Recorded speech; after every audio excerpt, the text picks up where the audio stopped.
Hello everyone, welcome back to a new video. I am Andy, founder of Philippine Intel, and this video will be a different kind of video. In today's video, we will not be looking at our websites, Philippine Land Intel and Philippine Property Intel. Instead, I want to share with you some very important practical tips and tricks if you want to go to the Philippines, which are things you should never do or say in the Philippines, especially if you're a foreigner, expat, traveler, or someone planning to move here. Because many of these things may seem small, harmless or normal to you, but in the Philippines they can come across very differently, create misunderstandings, attract the wrong kind of attention, or even put you in a bad situation. Just so you know, this video is not about fear, it's about helping you avoid unnecessary mistakes, disrespect, scams and trouble. So let's get into it. One of the first things you should never do in the Philippines is openly show money. Do not flash cash in public, do not count large amount of money in front of people, do not act like money is nothing to you. Even if you think you're just being casual, it can instantly make you stand out as someone with money, and that can attract scammers, opportunists, or people who start seeing you as a walking wallet. The more you show, the more attention you invite, and that leads into the next point. Do not act rich even if you are financially comfortable. In the Philippines, especially in poorer areas, people notice very quickly when someone seems to have more money than average. If you act too loose with money, too generous too fast, or too casual about spending, people can start assuming that you can always give more. So stay humble, stay calm, and do not create an image that you are some kind of unlimited source of money. Another important thing never to do in the Philippines is give money to begging children on the street. A lot of foreigners think this is kindness, but in many cases this actually supports a much bigger problem. Very often those children are part of organized begging systems, scam setups, or are being sent out by adults to collect money. So by giving money, you may think you're helping, but in reality you can be encouraging child exploitation. It can also attract more children around you very quickly, which can become chaotic and unsafe. If you genuinely want to help, it's much better to support real charities, food programs, shelters, or local aid efforts instead of handing out money on the street. Another thing in the Philippines you should be careful with is how you respond to people, especially older people or people explaining something to you. In many Western countries, saying "I know" may sound normal,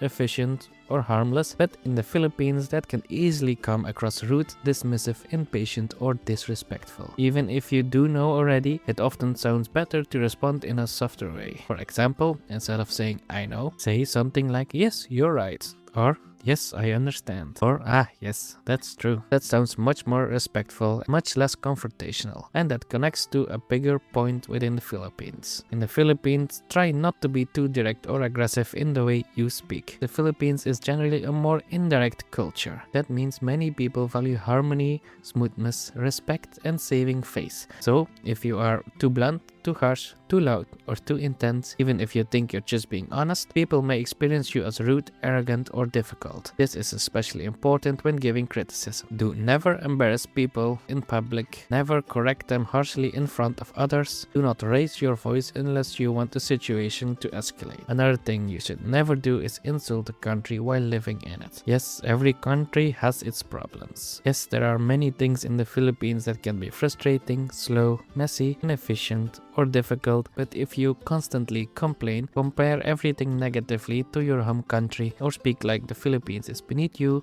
people will notice and it will damage how they see you. There is a big difference between honest observation and disrespect. You can be realistic without acting superior. Another important one, do not move too fast in relationships. This is a huge one for foreigners. Do not rush into giving money, building a house, buying land, paying family expenses, or making big promises too quickly just because emotions are strong. Take your time, learn the person, learn the family, learn the culture, and understand that in the Philippines, family ties and financial expectations can work very differently from what you may be used to. If you move too fast, you can end up trapped in obligations you never fully understood. And while we are on that subject, another thing to never do in the Philippines is become the automatic provider for everyone. Helping is one thing.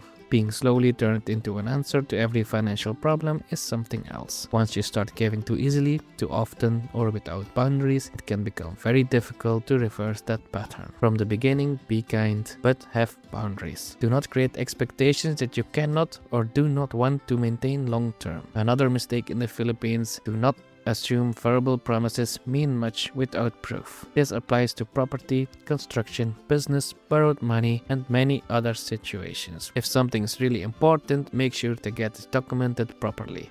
Do not rely on "it's okay, trust me, or we will do it later." Good people exist everywhere, but so do misunderstandings, carelessness, and manipulation. If it matters, verify it. Do not assume people will say no directly either. In the Philippines, many people avoid direct confrontation. That means sometimes maybe means no. Sometimes we'll see means no. Sometimes yes just means that they heard you, but they're not fully agreeing to you. So one of the biggest mistakes foreigners make is taking words too literal without understanding the social tone behind them. Another thing you should never do in the Philippines is disrespect elders or treat older people too casually. Respect for age is important in Filipino culture. Even small things like tone of voice, body language, or how you answer someone can matter more than you think. You do not have to become fake, but you do need cultural awareness. And here is another practical one. Do not assume every single smiling face means trust. Filipinos are often warm, friendly, polite, and welcoming.